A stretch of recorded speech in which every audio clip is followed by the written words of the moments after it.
Chapitre 1er, seconde partie.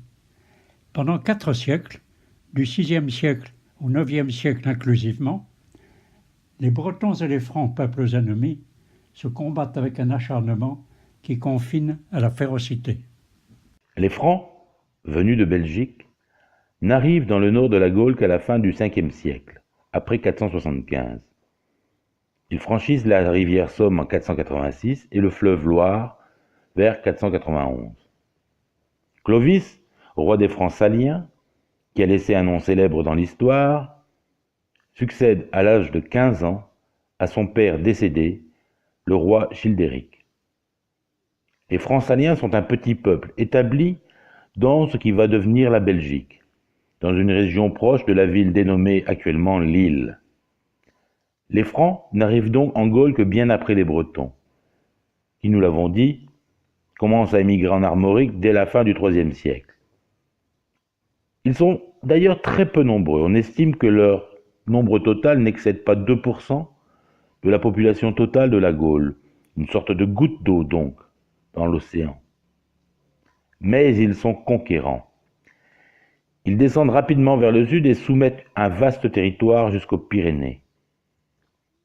Point très important à préciser, ils ne soumettront jamais, à aucun moment, jusqu'à la fin du XVe siècle, les territoires bretons. Les Bretons ne tirent aucune gloire de leur antériorité dans l'ouest de la Gaule, mais ce fait est important à souligner. Pendant plus de 1000 ans, les Francs, devenus les Français, prétendent être arrivés en Armorique avant les Bretons et avoir concédé, un territoire qui leur appartenait à ces populations qu'ils qualifient de mendiants venus des barques de l'autre côté de la mer.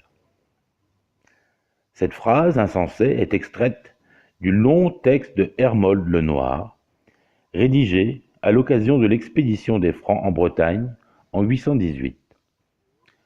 Ce faux argument a pour seule fin de tenter de rendre légitimes les invasions de la Bretagne, puis l'annexion du pays par Charles VIII en 1491, puis sa digestion totale et sa néantisation à partir de 1789, afin de le faire disparaître par dissolution dans le peuple envahisseur.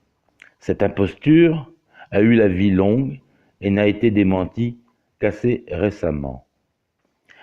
Les Francs, d'autre part, n'adoptent la religion chrétienne dans le sillage de la conversion de Clovis, roi des Francs saliens, qu'à partir de l'an 500. Ce fait ne confère pas davantage une quelconque supériorité aux Bretons, mais ils le soulignent avec force presque jusqu'à l'ère contemporaine pour se démarquer de leurs ennemis. Adhérer à la religion chrétienne d'un côté, religion qui prône la paix et le respect de la personne humaine, être païen de l'autre fera pendant longtemps une différence à une époque où les préceptes du christianisme sont les valeurs suprêmes, celles qui vont fonder l'Occident. Dès que les deux peuples arrivent en contact, à la fin du Ve siècle, dans les zones frontières de Rennes et de Nantes, approximativement en tout cas à l'ouest du fleuve Vilaine, les affrontements se multiplient. Les archives et les commentateurs font état de conflits violents entre les deux peuples dès le VIe siècle. On a gardé la trace des contentieux du roi franc d'Agobert et du roi breton Judicaël au VIIe siècle. Judicaël est désigné sans aucune ambiguïté par les auteurs francs, d'une manière répétitive et non ambiguë, comme le roi des Bretons. Il règne en effet sur une partie importante du nord de la Bretagne et sur une partie du sud de l'Angleterre. À cette époque, la Bretagne est divisée, en réalité en plusieurs principautés, chacune ayant à sa tête un roi ou un prince, peu importe la terminologie utilisée. Si les Bretons d'Armorique n'ont pas encore de roi unique, le sentiment d'appartenance à un même peuple, en revanche, est très marqué. Les Bretons sont bretons. Les gens d'en face sont des Francs, des ennemis. Ces ennemis sont un peuple strictement distinct. L'attachement fort à son propre peuple et de savoir que ce peuple est différent de celui qui l'entoure porte aujourd'hui un nom, le sentiment d'appartenance ou le sentiment nationale.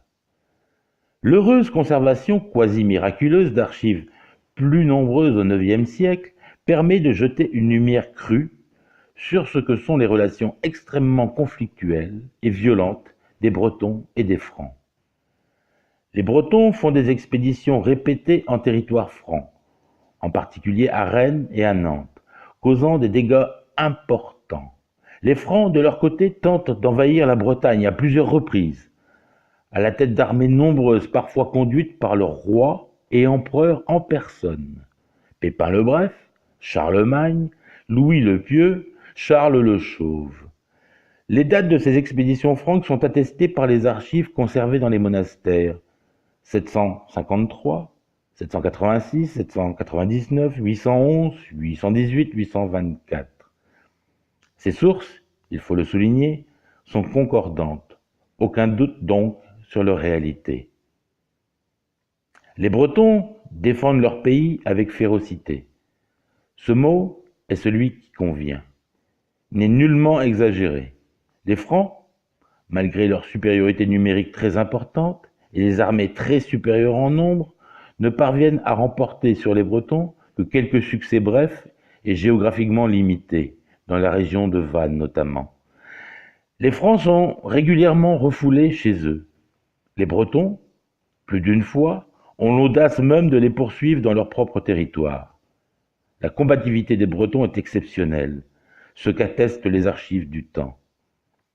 Il est assez plaisant de lire dans les archives franques comment les Bretons sont perçus dans le pays d'en face. Ils sont désignés par leur adversaire comme orgueilleux, intraitables, obstinés.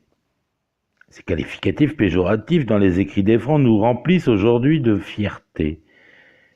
Ils nous décrivent ce que nous avons été avant d'être acculturés et décervelés par la France à partir de 1532 et surtout de la révolution dite des droits de l'homme de 1789. Les deux peuples se vouent une haine viscérale. Ces sentiments sont réciproques et partagés, et comme les guerres sont fréquentes, la haine permanente subit de fortes recrudescences lors de chaque conflit. L'arrivée sur le devant de la scène du chef breton, le dux Nominoé, à partir de l'an 830, change la donne. Après avoir fait semblant de se soumettre à l'empereur franc Charles le Chauve pendant plusieurs années, de 830 à 840, il se retourne brutalement contre lui et se met à le combattre. En face du peuple breton, toujours désuni, il a réussi à réunir sous son commandement unique les principaux rois et princes bretons, ce qui explique ce qui va désormais se produire avec la force offensive qu'il a constituée. À partir de 840, enfin réunis contre l'ennemi, les Bretons deviennent très franchement agressifs et conquérants. Sous l'autorité de Nominoé, chef exceptionnel, ils remportent victoire sur victoire, causant de lourdes pertes à leurs ennemis, malgré leur infériorité numérique. Les Francs l'accusent de cruauté. Il est certainement cruel, mais à aucun moment on ne démontre qu'il le soit moins que ses adversaires, qui ne sont pas plus tendres que lui sur les champs de bataille. En 851, date capitale dans notre histoire nationale, Nominoé étant mort, son jeune fils Érispoé, devenu à son tour dux, c'est-à-dire chef militaire des Bretons, inflige à l'empereur Charles le Chauve une défaite retentissante à Belley-Janglan. D'autres auteurs disent à Ballon, peu importe. L'empereur s'enfuit, laissant derrière lui armes et bagages, y compris sa couronne royale, et se réfugie à Angers. Un traité est conclu, de vainqueur à vaincu. En raison de leur défaite sanglante, les Francs sont contraints de faire des concessions importantes. Les comtés de Rennes et de Nantes, le pays de Rhète, deviennent bretons. Ces territoires, il convient de le souligner, ne sont pas vraiment francs, mais peuplés de populations romanes, dominées par les Francs, envahisseurs de la Gaule, comme cela est précisé ci-dessus. La Bretagne que nous connaissons va naître progressivement de la réunion des zones occupées par les Bretons, grosso modo de la moitié ouest de la péninsule armoricaine jusqu'au fleuve Vilaine, et des zones perdues par les Francs, à la faveur de la victoire bretonne de 851. Les frontières bretonnes, malgré quelques modifications temporaires, se maintiennent dans ses limites naturelles jusqu'à aujourd'hui. La Bretagne est donc l'une des principautés territoriales les plus anciennes d'Europe. Elle revendique cette ancienneté avec fermeté. La nation française, elle, ne va se constituer que beaucoup plus tard, à partir du XIIe siècle, autour de l'Île-de-France, après l'élection de Hugues Capet en 987. Les Bretons sont un très vieux peuple, identifié et décrit dès avant le Christ dans l'île de Bretagne par Jules César et d'autres auteurs. Les Français sont une nation très récente, apparue tardivement sur la carte européenne. Désolé pour l'orgueil des Français, qu'on se le dise. On l'a compris, les villes de Nantes et de Rennes sont bretonnes depuis l'an 851, ce que beaucoup de Bretons d'aujourd'hui ignorent. L'amputation de la Bretagne en 1941, renouvelée en 2014 avec des complices bretons, est un crime de lèse-nation d'une extrême gravité. Les Francs, avez-vous écrit, sont arrivés en Gaule à la fin du 5e siècle, bien après les Bretons en Armorique, la Bretagne actuelle. Malgré 1000 ans d'affrontements entre les deux peuples, dès l'arrivée des Francs jusqu'aux invasions françaises de 1487 à 1491, les Francs ont utilisé pour argument d'avoir prétendu être arrivés les premiers et avoir concédé l'Armorique aux Bretons pour affirmer avoir toujours été les maîtres de la Bretagne. Cette façon de faire, de nier l'antériorité de celui qu'on envahit, a-t-elle été courante dans l'histoire du monde ? Oui, malheureusement, c'est l'un des procédés utilisés par certains colonisateurs lorsqu'ils le peuvent. Nous avons tous en mémoire deux exemples récents. Vers 1980, le Maroc a prétendu, vous le savez, que le Sahara occidental, qui est occupé actuellement par le Polisario, qui s'oppose à cette thèse, le roi Hassan II a fait défiler au cours d'une marche dite la marche verte des dizaines de milliers de Marocains qui ont envahi en marchant le Sahara occidental. Et depuis, cette région a été annexée. C'est un contentieux d'ailleurs assez vif dans la région et dans le monde d'ailleurs, puisque les gens, beaucoup de pays ne veulent pas admettre cette conquête déguisée. Et en 1990 aussi, vous savez certainement que l'Irak de Saddam Hussein a prétendu que autrefois le Koweït avait fait partie de l'Irak et c'est ainsi qu'il a déclenché l'invasion du Koweït. Donc ce sont des procédés relativement courants dans l'histoire du monde et la France a utilisé ce procédé. Vous savez que les Francs sont arrivés, vous venez de le dire d'ailleurs, en Gaule à la fin du 5e siècle, alors que les Bretons avaient déjà commencé à émigrer en Armorique au cours du 3e siècle. Donc les Francs sont arrivés indiscutablement après les Bretons, mais il n'empêche que lorsqu'ils ont eu la puissance militaire et qu'ils ont voulu envahir la Bretagne, plus particulièrement au 8e siècle, ils ont prétendu que c'est eux qui étaient arrivés les premiers et qu'ils avaient concédé cette région qu'on appelait alors, et qui avait déjà changé de nom, qui s'appelait déjà la Bretagne, ils étaient arrivés les premiers et qu'en envahissant les territoires occupés par les Bretons, ils ne faisaient que revenir chez eux. Donc c'est un procédé relativement courant dans l'histoire et nous en avons été victimes. Pourquoi ? Parce que le plus fort à la force est qu'il frappe. Et quand il a conquis un territoire, il est en mesure de modifier l'histoire et d'imposer sa version des choses. D'ailleurs, cette manière de procéder des choses, elle se poursuit à l'heure actuelle encore, puisque d'abord au Moyen-Âge, à la fin du XVe siècle, lorsque les armées françaises de Charles VIII ont envahi la Bretagne, c'est la thèse qu'ils ont soutenue. Nous sommes chez nous, on dit les Français du XVe siècle, et nous ne faisons que retourner chez nous. Nos armées sont en train de rétablir, de faire une opération de police en Bretagne. Ensuite, il y a eu des querelles dans la littérature française contre les Bretons prétendant encore au XVIIe, au XVIIIe siècle que les Francs étaient arrivés avant les Bretons et qu'ils étaient donc en armorique chez eux. Et puis encore à l'heure actuelle même, et en tant qu'historien, je suis stupéfait, j'ai vu dans des querelles dans Internet des jeunes, certains qui prétendent que la France était chez elle, en effet en Bretagne, et que Charles VIII n'a fait que rétablir la police dans ce pays qui lui appartenait. Donc vous voyez, c'est un procédé foncièrement malhonnête, que j'ai démonté d'ailleurs, avec d'autres, je ne suis pas le seul, mais il n'a fait aucun doute que nous sommes chez nous, en Armorique, bien avant les Francs, et qui se sont comportés en colonisateurs, en conquérants et en colonisateurs. Voilà ce que j'ai à dire sur cette question. Nous savons que Grande-Bretagne et Bretagne portent le même nom en raison du destin commun d'un seul peuple, le peuple breton. Y a-t-il toujours aujourd'hui une parenté? Alors, il faut dire que ce n'est pas les Bretons et les Anglais ne sont pas tout à fait le même peuple.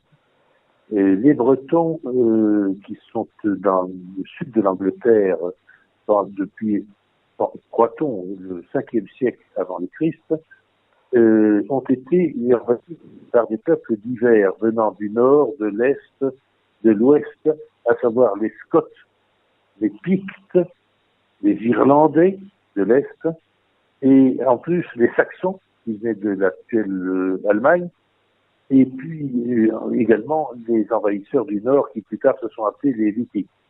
Donc les Bretons ont donc été refoulés petit à petit, le territoire occupé par eux s'est rétréci de plus en plus, et à partir du 3e et du 4e siècle, ils n'ont eu qu'une solution raisonnable, c'était de traverser la Manche et de venir s'établir sur les côtes nord de la Gaule, et particulièrement donc en Armorique.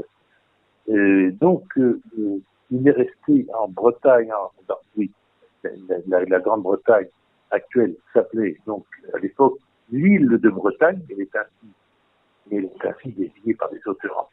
L'île de Bretagne qui comporte l'Angleterre actuelle, le pays de Galles et l'Écosse. Donc il est certainement resté une partie de la population bretonne dans le sud de l'Angleterre, et une partie s'est réfugiée dans les montagnes du pays de Galles, car les Gallois actuels sont des descendants des Bretons de l'Antiquité, comme nous-mêmes. Donc c'est un destin qui est commun et qui ne l'est pas tout à fait, parce que le peuple anglais à l'heure actuelle est un peuple très mélangé, mais qui comporte également des éléments bretons. D'ailleurs, les Anglais reconnaissent d'ailleurs cette antériorité bretonne dans leur histoire. Et si vous allez à Londres, vous verrez que ils ont bâti une très grande statue équestre pas loin du centre de Londres, dans laquelle figure la reine Boudica, reine bretonne du 1er siècle après Jésus-Christ, et qui a combattu les Romains qui étaient déjà largement installés dans le sud de l'Angleterre, et la reine Boudica est pour les Anglais une héroïne nationale, une héroïne bretonne. Donc il y a indiscutablement une parenté. Et cette parenté va s'exprimer tout au long de l'histoire, puisque vous savez que, par exemple, lorsque Guillaume le Conquérant, qui était un viking installé en Normandie, a conquis l'Angleterre en 1066, il a recruté de nombreux Bretons dans ses troupes, on avance le chiffre d'un quart ou d'un tiers, et que la conquête de l'Angleterre étant faite par ce chef viking, les Bretons ont été largement possessionnés en Angleterre. Autre élément à souligner aussi, c'est que pendant longtemps, les jeunes Bretons actuels l'ignorent, les ducs de Bretagne ont été propriétaires de territoires importants en Angleterre. Par exemple, l'un de nos derniers ducs, le duc Arthur III, qui était l'oncle du père d'Anne de Bretagne, et qui était duc seulement de Bretagne pendant un an, de 1457 à 1458, était comte de Richmond. Et le comté de Richmond en Angleterre était un territoire très vaste, Et à une certaine époque, j'ai lu quelque part que le duc de Bretagne était le principal contribuable en Angleterre au Moyen-Âge. Donc il y a eu des relations qui se sont établies, qui ont été très étroites. Vous savez aussi, certainement pour l'avoir lu, qu'il y a eu un grand nombre de mariages entre la cour d'Angleterre et la cour de Bretagne. Je vous ai dit dans une précédente émission que les ducs de Bretagne ne mariaient leurs enfants que dans leur milieu, c'est-à-dire par des familles royales. Et Anne de Bretagne, en particulier, dans sa petite enfance, et sa sœur furent fiancées à l'héritier du trône d'Angleterre, le prince de Galles, donc, et à son frère. Et ces fiançailles ont duré quelques années. L'histoire a tourné autrement. Et Anne de Bretagne n'a pas épousé le fils du roi d'Angleterre. Mais si l'histoire s'était poursuivie comme telle qu'elle était lancée, elle serait devenue reine d'Angleterre.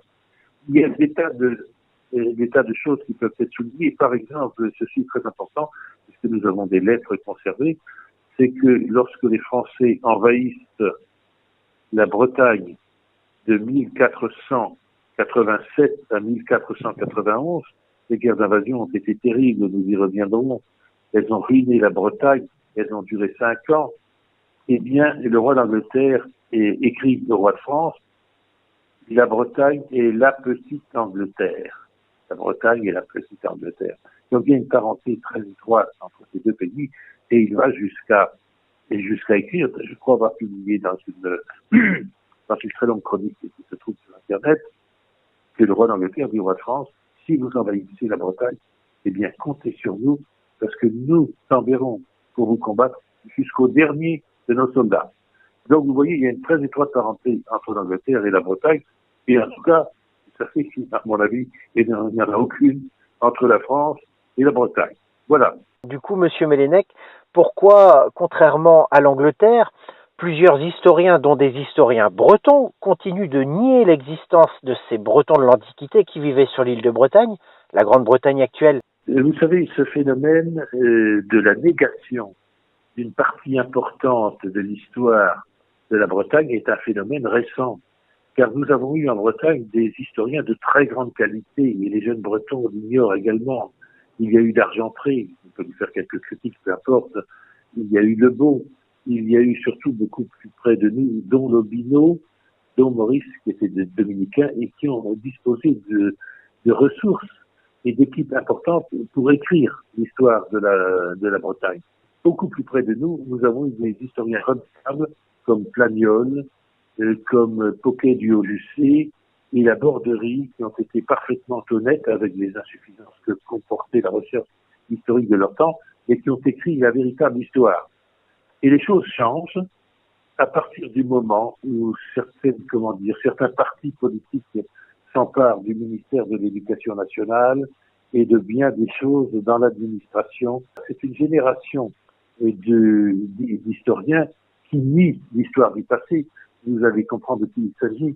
Ce sont eux qui prétendent que de l'histoire, faisons table rase. Ces gens ont une conception particulière qui est celle-ci, pour rester dans des propos pas trop contentieux, c'est que pour eux, l'histoire commence ou bien en 1789, année de la Révolution française, ou en 1917, année de la Révolution russe. Et avant, il n'y a rien. Voilà. C'est cette génération d'historiens qui est arrivée au pouvoir en Bretagne comme en France et qui ont eu une vision très particulière de l'histoire et Dieu merci est en train de s'écrouler à l'heure actuelle car cette mécanique est démontée. Donc ces gens, vous savez, sont contre l'existence des nations, rêvent d'une nation mondiale unique et d'un gouvernement mondial unique. Donc ce sont eux qui ont falsifié et qui ont détourné l'histoire de la Bretagne et qui, à partir du moment où ils sont arrivés au pouvoir dans les chaires d'histoire, il y a quelques dizaines d'années, se sont mis à écrire l'histoire différemment. Vous verrez que dans cette période, il n'y a pratiquement aucune thèse intéressante sur l'histoire médiévale de la Bretagne, c'est-à-dire celle de la monarchie dont nous parlons, l'histoire des ducs et des bienfaits qu'ils ont fait car ils ont eu un gouvernement dans l'ensemble très pondéré et très perfectionné. D'ailleurs, mon ami Cariou, pour le citer, car c'est un type tout à fait remarquable, brillante, les appelle, et vous allez comprendre le sens de la formule, les négationnistes, comme des ça, de l'histoire bretonne. Pour eux, en particulier, il n'y a pas eu de monarchie bretonne, il n'y a pas eu de nation bretonne. La nation bretonne est une invention, accrochez-vous bien, des folkloristes du XIXe siècle. Ouais. Donc ces gens ignorent totalement que le peuple breton, la nation bretonne, existe depuis l'Antiquité et même avant le Christ. Alors, comment écrit-on l'histoire? J'ai publié un texte, je vous le donnerai parce que je pense qu'il doit être lu, et il ne faut pas que l'on pense que ce soit une thèse du docteur Louis Bérec, parce que tous les gens pensés qui écrivent sur la manière dont on écrit l'histoire le savent et le disent. Vous savez comment on devient député et sénateur. On entre dans un parti, on milite pendant quelques années, et lorsqu'on a fait preuve de beaucoup de docilité à l'égard du système, on vous inscrit sur une liste d'éligibles et vous êtes élu. Et quand vous êtes au Parlement, soit à l'Assemblée nationale, soit au Sénat, votre élection future n'est assurée que si vous faites preuve de beaucoup de docilité à l'égard du pouvoir. Si vous n'entrez pas dans ce jeu, eh bien, aux élections suivantes, vous n'aurez pas l'accréditation des 2 ou 3 partis centraux qui trustent le parti politique, qui trustent le jeu politique, en France comme dans d'autres pays. Dans l'histoire, c'est la même chose, et dans toutes les autres disciplines, c'est pareil. Si vous voulez devenir historien, et notamment agrégé et docteur en histoire, qui sont des titres assez prestigieux, eh bien, à ce moment-là, vous entrez dans une équipe de chercheurs, je mets des guillemets à ce mot, et vous êtes aussi. Voilà. Comme ce sont des gens qui se sont emparés du discours historique depuis plusieurs dizaines d'années, vous devez jouer leur jeu. C'est-à-dire que lorsque vous préparez votre thèse, lorsque vous préparez votre mémoire, vous devez soutenir ces idées qui sont les leurs. Et si vous êtes bien gentil, et si vous êtes bien docile, à ce moment-là, on vous fait soutenir une thèse et on fait de vous un docteur. Et si vous faites preuve, ce qui a été mon cas, de liberté intellectuelle et que vous voulez faire de la recherche, de la vraie recherche, conforme aux sources et conforme aux archives, eh bien alors, dans ce système-là, vous ne serez ni docteur ni agrégé. Est-ce que je suis clair? Oui, très clair. L'histoire a été soumise à la politique. Absolument. Et ce qui se passe, c'est que, vous le direz, c'est valable pour l'histoire dans tous les pays, et notamment en France, pas seulement en Bretagne. L'histoire est soumise à ces aléas politiques, et donc il se crée aussi en histoire, comme partout ailleurs, de petits empires, de petites royautés. Il y a des chefs, il y a des sous-chefs, il y a des gens qui dirigent les colloques, les congrès, qui dirigent les comités de rédaction, et il y a de véritables petits empires en histoire qui se créent. Et ce sont, c'est très important ce que je veux dire, parce que c'est la vérité, ce sont ceux qui sont accaparés le pouvoir, qui vont imposer des recherches aux gens qui sont d'un rang inférieur dans le système. Donc, il y a des matières nobles et il y a des matières ignobles. Donc, toute une partie des jeunes chercheurs à qui on a imposé une direction intellectuelle dans leur recherche, ce qui est un crime, puisque la thèse, ça devrait être fait pour épanouir les chercheurs et pour trouver des choses nouvelles, eh bien, ceux-là, pendant toute leur carrière, n'auront accès aux colloques, au congrès et autres possibilités que s'ils sont soumis au système, c'est-à-dire à ceux qui tiennent le pouvoir. Donc vous comprenez comment a fonctionné pendant plusieurs dizaines d'années l'histoire bretonne. Il n'y a eu aucune thèse, presque aucune thèse intéressante sur le Moyen-Âge, au point que certains historiens connus qui ont détenu le pouvoir en Bretagne ignorent eux-mêmes tout de la période du calme. C'est-à-dire de nos ducs, de leur gouvernement, de la façon dont fonctionnaient nos institutions. Et à preuve, cette exposition, entre guillemets, qui a eu lieu en 2007 à Nantes, je ne sais pas si vous en avez le souvenir, moi j'y suis allé, je l'ai vu, je suis allé avec le président de l'Institut culturel de Bretagne de l'époque, le Naï, qui m'a demandé de venir voir ce qui se passait à Nantes, et voilà comment cette exposition a été faite. D'abord, elle était entièrement entre les mains de ces gens que je viens de décrire. Je ne cite pas de nom, mais dans Internet, je le fais. Et alors, C'était une belle exposition au plan matériel. Il y avait de beaux objets, de beaux tableaux, des objets d'art, de l'orfèvrerie, mais rien sur la Bretagne du Cadre. Donc, les visiteurs qui ont été très nombreux, qui venaient là-dedans, ignoraient tout de la monarchie bretonne, et que nous avons vu des ducs avec leur gouvernement, des ministres, et qui fonctionnaient très bien. Comme ces historiens qui maîtrisaient cette exposition étaient sortis du système que je viens de décrire, ils étaient eux-mêmes totalement ignares de ce qui s'est passé avant les invasions françaises. Cette exposition, dont on trouve des traces sur Internet, donc avait pour but, entre les mains de ces gens-là, de détruire l'image d'Anne de Bretagne, qui a été littéralement traînée dans la boue. Lisez mes articles aussi sur cette exposition, vous allez être stupéfaits. Eh bien, ils ont raté leur coup, parce qu'on ne détruit pas une icône nationale, surtout quand on a des sources historiques importantes, de cette façon-là.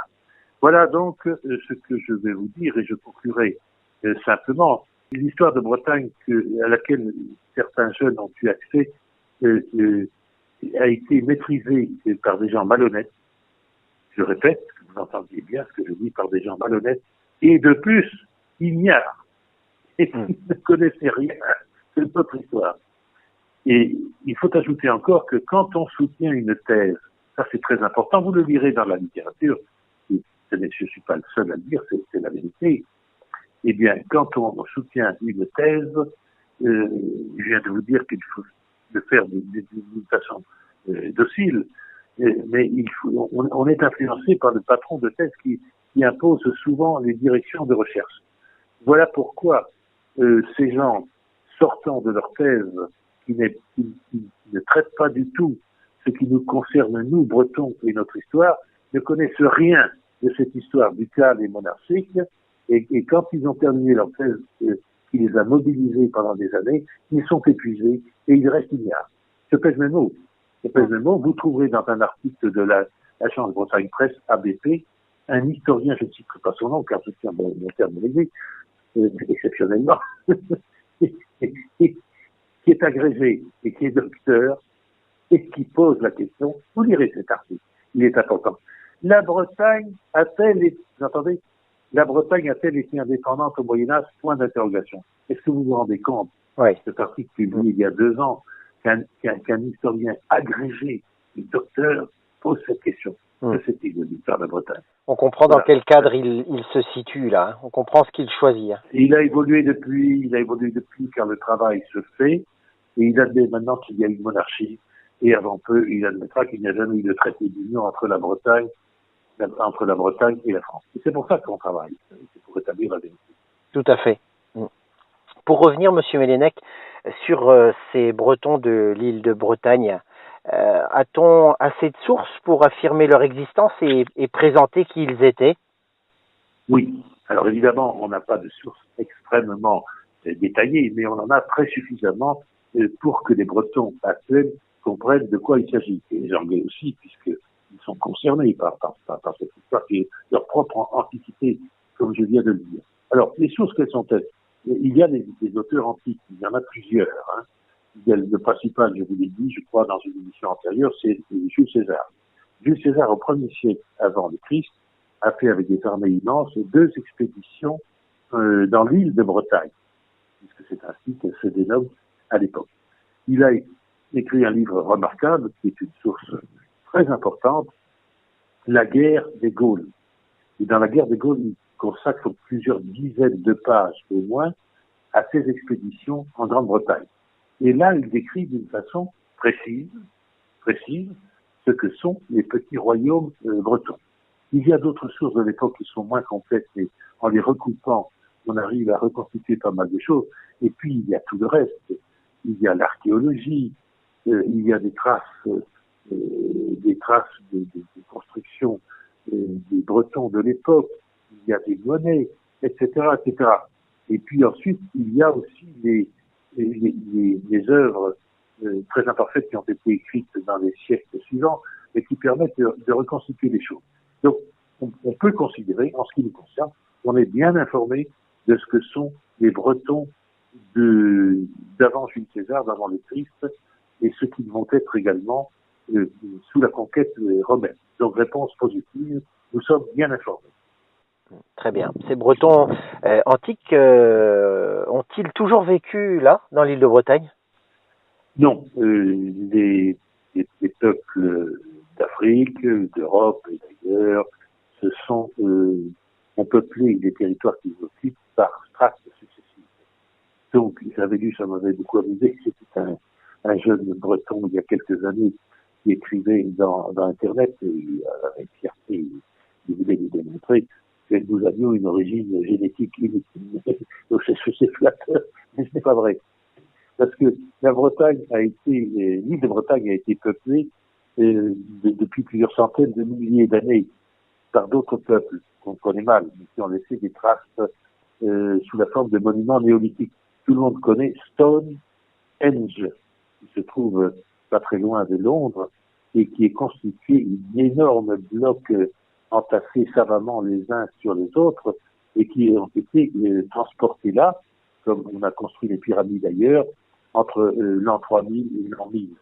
Et certains de ces blocs, qui ressemblent à des dolmens, pèsent jusqu'à 50 tonnes. Vous voyez donc qu'il y avait déjà une civilisation qui était encore un peu primitive et qui était capable de faire des monuments de cette taille.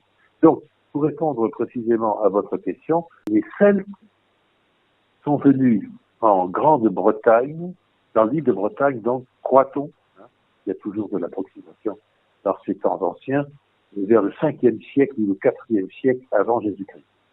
Alors, les Bretons, ceux qui vont s'appeler les Bretons au fil du temps, ils viennent donc du continent, ils viennent de la Gaule, probablement de la Belgique actuelle, peut-être, parce que c'est assez cocasse d'ailleurs, de la Bretagne actuelle.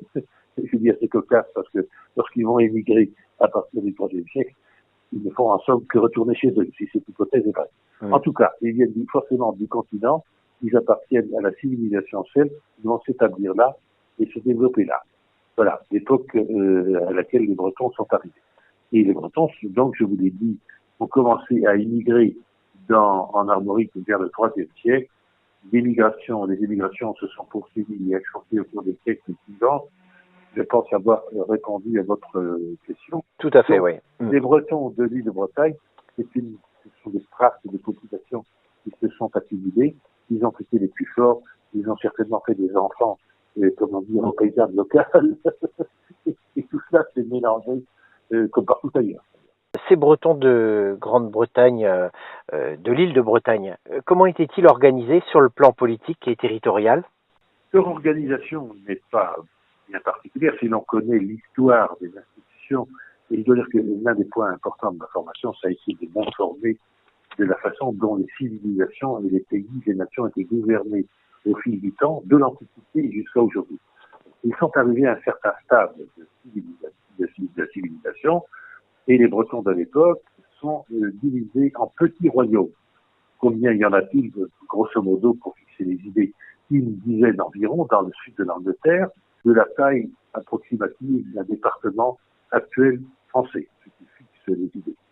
Bien, ces sociétés sont des sociétés autonomes, elles appartiennent à la même civilisation, elles parlent des langues voisines qui ont même la même langue, qui ont des institutions tout à fait similaires. Donc, comme dans tous les pays et les nations de cette époque où arriver à ce stade d'évolution dans le monde, il y a à la tête un chef, un roi, et d'après les spécialistes de cette époque, on le dénomme Ri, R-I. Vous remarquerez que Ri et Rex sont des termes très voisins. Oui. Donc ce sont des petits rois, des roitelets si l'on veut. Ils sont entourés par un conseil. Dans certains de ces petits royaumes, c'est le conseil des anciens. La plupart du temps, c'est le conseil des soldats. Et les décisions sont prises en commun. Le roi breton n'est pas du tout un roi autoritaire. Il réunit son conseil lorsqu'il doit prendre des décisions, et cette décision est collective. C'est un point intéressant à souligner, puisque nous verrons plus tard, lorsque nous parlerons de la monarchie bretonne, celle des ducs au Moyen-Âge, les décisions aussi sont et resteront collectives. le duc sera toujours un arbitre et en réalité, c'est son premier ministre et son gouvernement, après de longues consultations, qui décideront au niveau du pays entier, à savoir de la Bretagne. C'est important ça, parce que nous avons cette démarche intellectuelle dans la tête. Je le dis souvent, le breton n'obéit pas à un pouvoir qui appartient à des personnes déterminées, il obéit à ses principes. Et je pense que tout le monde est d'accord là-dessus. Ça, c'est des principes qui sont au-dessus de nous. Ce sont des valeurs. Voilà. Voilà à quoi nous sommes soumis. Et non pas des personnes que parfois nous méprisons. Donc, cette société est organisée de cette façon-là. Il y a évidemment la classe des guerriers qui combattent, je vous l'ai dit, à peu près tout le temps contre les voisins et entre eux. Enfin, les Bretons adorent ça, hein. À l'heure actuelle. Il y a la classe sacerdotale, les druides, qui jouent un rôle, nous en parlerons peut-être tout à l'heure, qui jouent un rôle extrêmement important dans la société. Il y a les femmes qui ne sont pas du tout exclues de la société, elles ne sont pas dans des harems enfermées dans leur case ou entre les murs, elles participent activement à toutes les activités de la société et elles participent même aux décisions qui sont prises collectivement et en présence des femmes. Voilà comment est organisée cette société au plan politique. Il n'y aura jamais de royaume unique dans le sud de la Bretagne, pas plus qu'il n'y a eu, c'est important de souligner, de rois celtiques en Europe. Car les peuples celtiques étaient également très divisés et ça a été la cause de leur perte, parce qu'ils n'ont jamais su se soumettre à un roi ou à un empereur unique. Justement, concernant les femmes, Monsieur Mélènec, à cette époque, dans la société antique bretonne, l'égalité entre hommes et femmes semblait être une chose naturelle. Est-ce qu'il est pertinent de penser que cette société était déjà humainement plus évoluée, du moins encore en avance sur notre société actuelle? Sur ce point, sans aucun doute. Sans aucun doute. Pour moi et que pour beaucoup de gens d'ailleurs, l'un des critères de l'état d'avancement d'une société, c'est le statut de la femme. Vous savez que dans certains pays, malheureusement, on achète encore des enfants, des jeunes filles, on les marie de force, on les bat, on les torture, on leur impose toutes sortes de pratiques sexuelles qu'elles n'aiment pas. On peut les chasser, le mari peut les répudier, la garde des enfants ne leur est pas confiée. Autant, il faut le dire, autant de monstruosité. Eh bien, cette chose-là n'existe pas dans notre société bretonne de l'Antiquité, car les Bretons ont instauré, grosso modo, à quelque chose qui ressemble comme l'égalité de l'homme et de la femme. Et voici un peu quels sont les droits principaux des femmes. La femme a le droit d'avoir un patrimoine. Elle a le droit d'hériter. Elle a le droit de vendre ses biens. Dans certains de ces petits royaumes, elle a le droit de divorcer. Elle peut faire un procès en justice. Elle peut plaider devant les juges. Et alors, ce qui est important aussi sur le plan politique, je vous l'ai dit, c'est qu'elle participe aux délibérations et qu'elle prenne la parole dans les décisions politiques qui sont collectives. Et ce n'est pas tout. Et nous en avons des preuves relativement récentes. La femme, en Bretagne de l'Antiquité, et pendant toute l'histoire des Bretons d'ailleurs, a la possibilité éventuelle de monter sur le trône. Bien sûr, comme dans toutes les sociétés, on préfère les hommes, qui sont censés être plus guerriers, plus forts, mais lorsqu'il n'y a pas d'hommes disponibles, ou en tout cas suffisamment proches du précédent souverain, on fait appel, le cas échéant, à une femme. Et l'une de nos héroïnes bretonnes, qui est bien connue, je vous l'ai dit tout à l'heure, en Grande-Bretagne, et pas chez nous, malheureusement, elle mériterait quelques statuts, c'est la reine Boudica.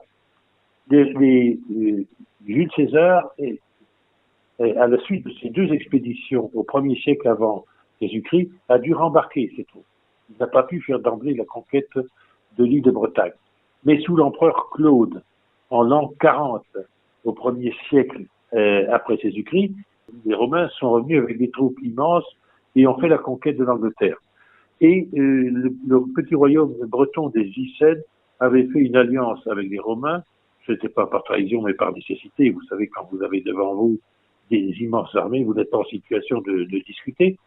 Et le roi des Icènes, I-C-E, accent grave, L-E-S, le roi des Icènes étant mort, c'est sa femme, Boudica, qui lui a succédé et qui est devenue reine des Icènes. Or, elle s'est opposée avec assez de violence aux Romains qui voulaient profiter de la situation et qui occupaient tout le sud de l'île. Les Romains se sont emparés d'elle et l'ont violée, ainsi que ses 2 filles.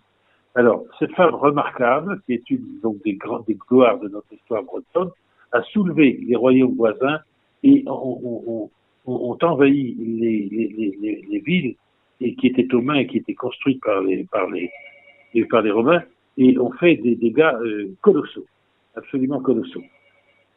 Cette femme elle a dû se suicider. Si je ne m'abuse, je crois que c'est ainsi qu'elle a fini. En tout cas, elle a mené la révolte avec une violence, avec une force et avec une maîtrise extraordinaire.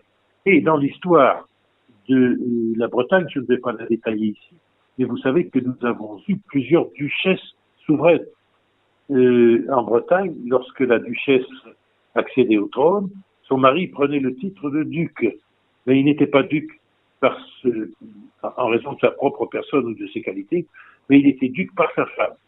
Et les dernières duchesses sont connues, en tout cas du nom, c'est la duchesse Anne, vous savez, reconnue comme duchesse souveraine à la mort de son père en septembre 1488, après la défaite de Saint-Aubin et du Cornier.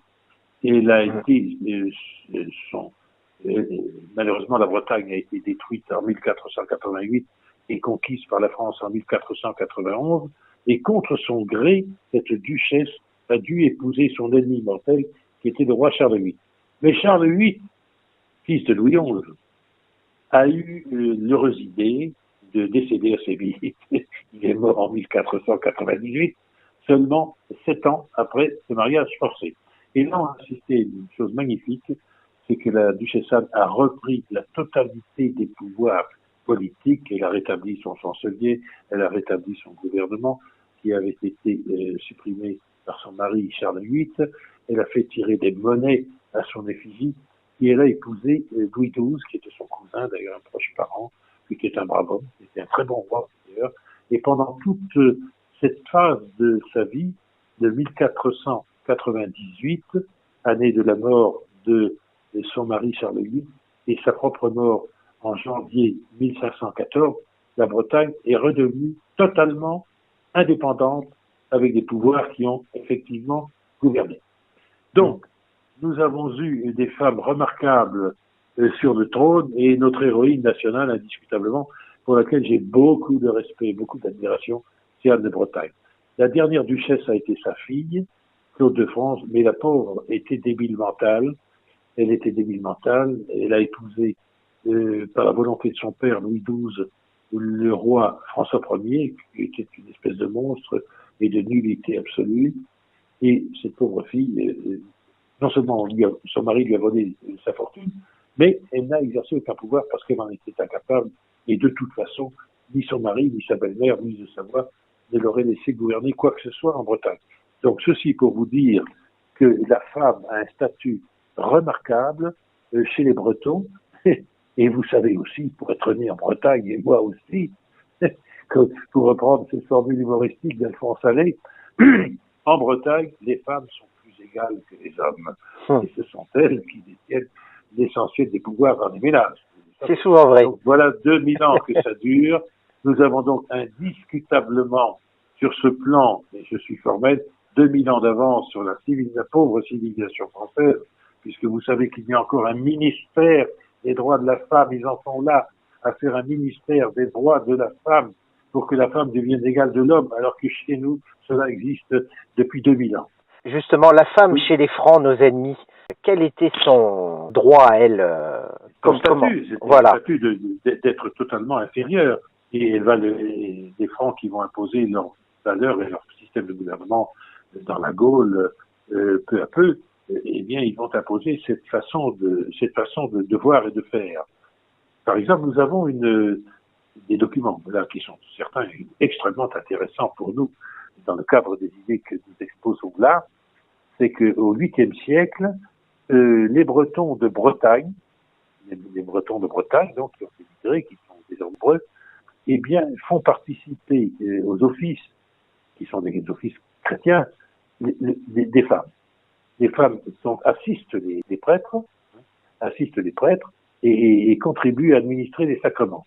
Et alors, ces pauvres évêques francs qui sont furieux et qui sont encore dans ces idées qui vont persister pendant plus de 1000 ans encore que la femme est un être inférieur, écrivent des lettres furibondes aux Bretons en leur disant « Mais de quoi? Mais vous êtes des criminels, vous osez associer des femmes à la célébration du culte. » Et hélas, vous savez que la religion chrétienne en est encore là, puisque elle n'est pas suffisamment évoluée pour que la femme accède à des dignités sacerdotales équivalentes à celles des hommes. Donc, nous avons une continuité là, dans la structure des mentalités, c'est que depuis toujours, nous considérons que les femmes sont nos égales. Je dirais même, moi je résume ceci d'une phrase, nous savons en Bretagne depuis longtemps que les femmes sont nos mères, nos femmes, nos sœurs et les mères de nos enfants. Voilà. Et cette formule résume bien cette conception qui est en nous.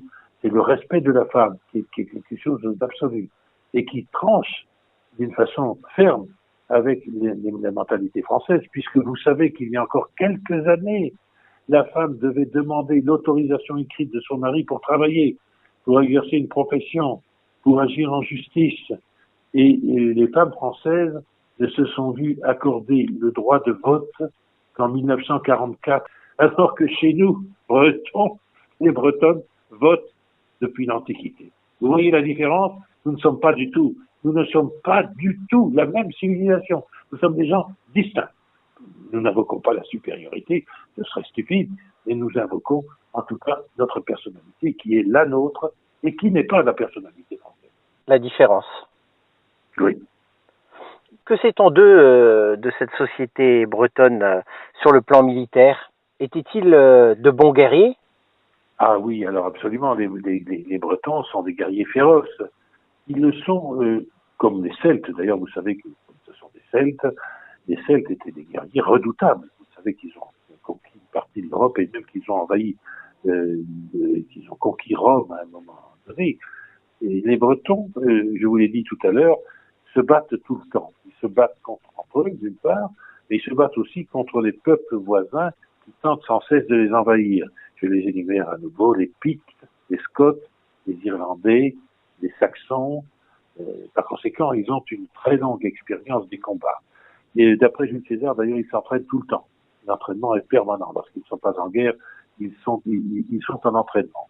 Ils combattent à cheval, avec des chars ou à pied, selon la stratégie de la guérilla, parce qu'ils n'ont pas des armées organisées en carré, comme ça, ou en bataillon, comme les Romains, mais ils ont développé des stratégies extrêmement efficaces. Ils attaquent par petits groupes les troupes qu'ils peuvent attaquer et souvent ils remportent la victoire. Et ceci, c'est la raison pour laquelle d'ailleurs Jules César n'a pas pu conquérir l'île de Bretagne au 1er siècle avant Jésus-Christ. Et c'est pourquoi aussi les Romains qui vont venir au 1er siècle après Jésus-Christ en Bretagne vont éprouver de très très très grandes difficultés pour soumettre cette île. Il y aura des soulèvements importants pendant 4 siècles, pendant la présence des Romains dans l'île de Bretagne. Et, vous le savez aussi, enfin en tout cas nous y reviendrons, lorsque les Francs sont arrivés dans le nord de la Gaule et qu'ils se sont avancés vers l'ouest, ils ont rencontré les Bretons qui étaient déjà là, aux environs de Rennes et de Nantes. Et il y a eu des conflits extrêmement fréquents et meurtriers entre eux. Les Francs disposaient d'armées importantes dès cette époque, mais au 8e siècle, on a des traces écrites relativement abondantes sur les tentatives d'invasion des troupes franques en Bretagne, à savoir Pépin le Bref, son fils Charlemagne, les empereurs Louis le Pieux, et on a des descriptions très intéressantes des armées franques qui sont extrêmement importantes et qui sont bien armées et qui sont battues à plate couture par ces petites tribus bretonnes qui ne sont pas très nombreuses, mais qui sont féroces et qui refoulent l'ennemi sans cesse dans ces territoires. Et ceci va durer pendant tout le Moyen-Âge. Cela va durer très précisément jusqu'en 1487-1491, années pendant lesquelles, je vous l'ai dit, la France est devenue un pays extrêmement puissant Louis XI ayant augmenté le territoire français d'un tiers, ayant augmenté le budget de la France dans des conditions considérables. Et là, malheureusement, nous sommes en situation d'infériorité. Nous avons un territoire qui n'a pas bougé depuis le IXe siècle. Nous avons un budget qui est très petit par rapport à celui de la France. Je vais vous donner deux chiffres et qui vont bien vous mettre les idées dans la tête. C'est que la France de Louis XI et de son fils Charles VIII dispose d'un budget, tenez-vous bien, retenez bien ces chiffres, de 5 millions de livres. Et vous allez comprendre pourquoi je vous donne ce chiffre, alors que la Bretagne ne dispose que d'un budget de 500 000 livres. C'est-à-dire que budgétairement, la Bretagne est 10 fois plus faible. En plus, la Bretagne n'a pas bougé de ses frontières, elle fait toujours 35 000 kilomètres carrés à peu près, alors que la France de Louis XI dépasse 400 000 kilomètres carrés. Et donc, en face d'eux, les Bretons ont un véritable monstre. Et ceci explique qu'ils vont être battus au cours de ces guerres terribles que j'ai traitées. Je renvoie des auditeurs d'ailleurs à cette chronique qui est sur Internet et que j'ai intitulée Anne de Bretagne et la guerre d'invasion ignoble qui a détruit la Bretagne. C'est un chapitre qui est très argumenté. Je vous renvoie. Et malgré cela, malgré ces différences de force, les Bretons vont tout de même résister pendant 5 ans. C'est une guerre qui a duré autant que la guerre mondiale, que la Seconde Guerre mondiale. Et malgré ça, il va falloir 5 années pour que les Français, avec ces énormes effectifs, cet énorme budget, arrivent à détruire la Bretagne. C'est tout de même un fait extraordinaire qui est très peu connu. Et les choses vont continuer, puisque les Bretons, étant courageux au combat, ça n'est nié par personne, vont être utilisés par la France une fois qu'ils auront été annexés dans leurs propres armées en Italie, en Allemagne et ailleurs. Et vous savez aussi qu'on les met au premier rang. Pourquoi ? Parce que je ne crois pas que nous soyons plus courageux que les autres, je n'invoque pas cette supériorité, mais je crois que nous avons un sens du devoir, et c'est un des traits de notre psychologie qui est particulièrement fort. Et lorsque nous avons une tâche à accomplir, eh bien nous le faisons, sans rechigner. Je ne parle pas ici des politiques, il est inutile de développer, vous m'avez compris. Tout à fait. Voilà. Pour eux, leur métier, c'est la soumission. Et pour nous, notre métier, c'est le devoir, ce qui explique pourquoi nous sommes ici d'ailleurs. Et vous savez, cette phrase qu'on cite, qui est monstrueuse, d'un général au cours de la Première Guerre mondiale, je crois que c'est Nivelle, si je me trompe, on me corrigera, qui dit ceci: qu'est-ce que j'en ai consommé comme breton aujourd'hui? Voilà. Vous voyez à quel point notre réputation est établie comme des gens de devoir, et c'est d'ailleurs la réputation mondiale que nous avons encore à l'heure actuelle.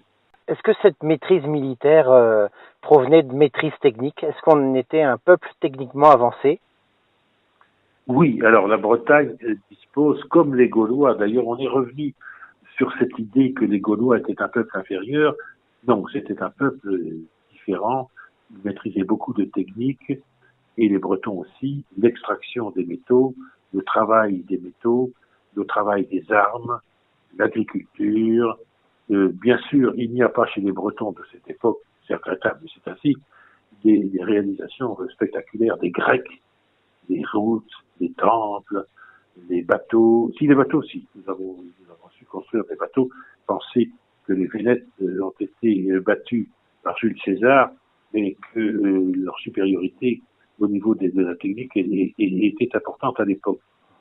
Donc, les Bretons disposent de certaines techniques, mais surtout, ils ont une stratégie particulière et un courage au combat. J'ai oublié de vous dire qu'ils fabriquent leurs armes, ils ne les importent pas. Alors, avec leurs chars, avec leur ténacité, leur obstination, leur stratégie de la guérilla, eh bien, ce sont des guerriers vraiment redoutables, je viens de vous dire, qui ont résisté à la France jusqu'en 1491. J'ai oublié de vous dire tout à l'heure, mais c'est très important, nous avions, à la fin de la guerre d'invasion, des guerres d'invasion françaises, nous disposions de quelques milliers de soldats.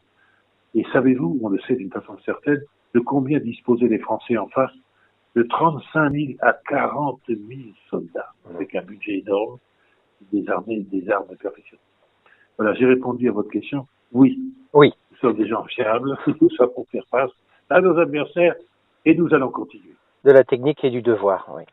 Voilà. peut-on, après plus de 2000 ans, reconnaître du coup une psychologie particulière aux Bretons, des valeurs? Oui, et il faut savoir aussi ce point que j'ai découvert au cours de mes recherches, et encore une fois, je ne suis pas seul, mais les valeurs admises par les peuples, leur manière de se comporter psychologiquement sont très stables dans l'histoire. Ça se transmet de siècle en siècle et même de millénaire en millénaire. Vous voyez, par exemple, un peuple sur lequel on est beaucoup mieux renseigné, parce qu'il y a beaucoup d'écrits, ce sont les Juifs. Ils sont pratiquement identiques dans leur qualité essentielle à ce qu'ils étaient dans l'Antiquité et lorsqu'ils ont été dispersés. Eh bien, les chercheurs actuels, Guillaume Barche en particulier et bien d'autres, Leroux, sont d'accord sur ce point. Les Bretons affirment déjà à l'époque des qualités psychologiques qui sont encore les nôtres. À savoir, ce sont des gens, je viens de dire, qui ont un sens du devoir. Ils n'ont pas le sens de la hiérarchie parce qu'ils ils obéissent à des valeurs qui sont dans leur tête, qui sont internes. Ils n'obéissent pas à des hommes. Ce qui est, à mon avis, un point magnifique. Ce sont des gens qui ne sont pas menteurs. Et hélas, nous sommes restés dans ce domaine des naïfs. Et à l'époque, ils le sont. Et c'est ainsi que, ne mentant pas, dans l'ensemble, je ne parle pas des politiques, encore une fois, bien sûr, je parle de la population, eh bien, ils pensent que les autres sont comme eux. C'est-à-dire qu'ils croient tout ce qu'on leur dit. Vous savez comment les Normands nous définissent? Je trouve cette formule admirable parce qu'elle est juste. Ils disent de nous, c'est sympathique quelque part, les Bretons sont des gens qui croient tout ce qu'on leur dit. C'est-à-dire, comme ils ne mentent pas, ils pensent que les autres ne mentent pas, et c'est ainsi que la France nous roule depuis des siècles. Et je détaille cet aspect au cours de ce long chapitre sur les guerres d'invasion. La France s'est comportée, non pas sur le plan de la morale, non pas seulement sur le plan de la morale, mais sur le plan de la vérité, et d'une façon ignoble. Année après année, mois après mois, il a raconté des histoires aux Bretons, et les Bretons, naïfs comme ils sont, ils ont cru à ces mensonges.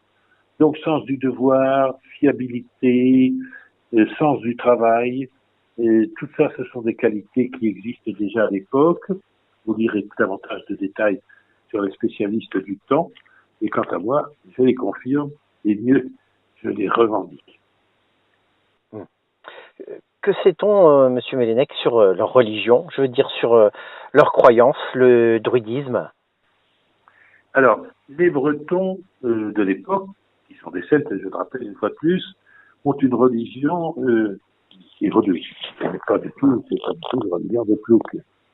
Nous en avons des témoignages, d'abord par Jules César, encore une fois, qui décrit le druidisme assez en détail, mais aussi par des Grecs, des philosophes grecs, qui ont eu l'occasion de rencontrer des druides, qui sont les prêtres de l'époque, c'est la classe sacerdotale, et qui attestent que ces gens sont extrêmement fins. Donc, les philosophes grecs qui ne sont pas des imbéciles, que je sache, peuvent donc discuter pendant des heures avec des druides gaulois et avec des druides bretons. Donc, la religion est comme toutes les religions, elle a été créée au fil des siècles pour expliquer aux populations ce qu'elles sont, d'où elles viennent, d'où elles vont, pour donner des lois au peuple, parce que ce sont toujours dans cette époque, ce sont les gens spécialisés dans la religion qui inspirent et voire même qui écrivent des lois. Songez aux clercs, donc du Moyen-Âge, ce sont eux qui écrivent les textes. Donc, ils ont une religion élaborée qui est très hiérarchisée. Il y a, comme chez nous, il y a des archevêques, des évêques, des cardinaux. Il y a chez les druides des archidruides, des druides moins calés, moins compétents. Toute société humaine est structurée, d'ailleurs. Ça, c'est un point constant. Donc, ils ont une hiérarchie qui est très élaborée. Ils ont des réunions, ils discutent entre eux, ils enseignent, car ce sont eux qui forment les jeunes. Ils ont eux-mêmes une formation très élaborée qui dure non pas plusieurs années, mais croit-on plusieurs dizaines d'années. C'est une éducation qui est orale. Les druides n'écrivent pas, ou lorsqu'ils écrivent, c'est peu de choses. Il y a des alphabets étrangers, notamment l'alphabet grec. Voilà, ils conseillent les princes, ce qui est aussi une constante dans l'histoire. Je souligne cela parce que nous avons une religion qui est tout à fait comparable aux autres. ils sont conseillers principaux dans les assemblées. Et ce sont eux qui exposent les problèmes et qui suggèrent des solutions. Donc les druides ont une compétence très large, puisque non seulement ils conseillent les princes, non seulement ils conduisent les négociations dans les conflits et dans les relations pacifiques, mais aussi ils administrent la médecine, puisqu'ils sont plus ou moins spécialistes des plantes médicinales. Ils enseignent également, ils forment les jeunes intellectuellement. Malheureusement, on ne connaît pas trop, on ne connaît pas même la teneur, le pourquoi et le comment de cet enseignement. En tout cas, ce qu'on peut dire, c'est que ce sont des gens subtils. Voilà, nous avons donc une classe sacerdotale.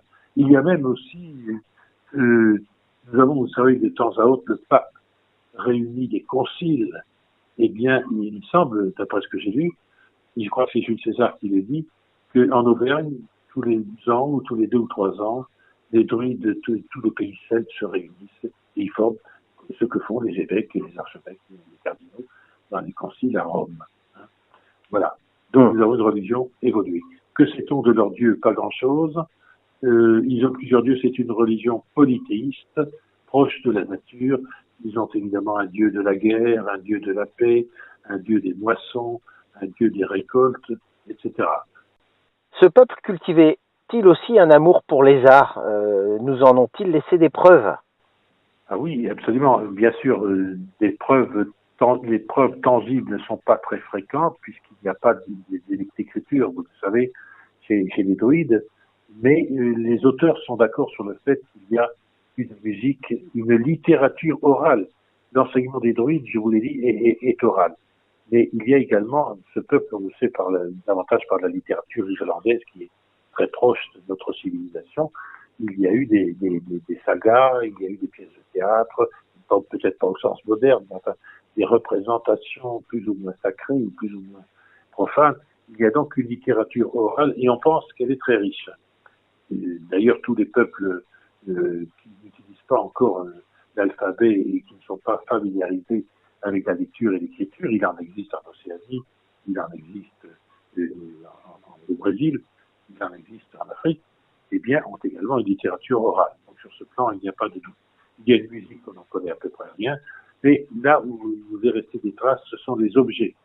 Les Bretons sont très habiles à fabriquer des objets. Vous verrez, d'ailleurs, je vous invite à aller sur Internet et vous verrez que au British Museum, il y a des objets de cette époque et qui sont fort beaux, d'ailleurs. Par exemple, retenez ceci, le bouclier de Battersea. C'est un bouclier de 75 cm de hauteur environ qui est encore exposé au British Museum et on voit que c'est un travail très fin. Et également, quand ces gens vont devenir christianisés, il y aura une calligraphie très fine. Vous trouverez également des images sur Internet. Il faut l'avoir vu de ses yeux. Donc, ils ne sont pas spécialistes de construction grandiose comme les temples grecs ou romains. Ils n'ont pas une statuaire aussi fine que celle des Romains et des Grecs, mais en revanche, ils maîtrisent parfaitement certaines techniques élaborées.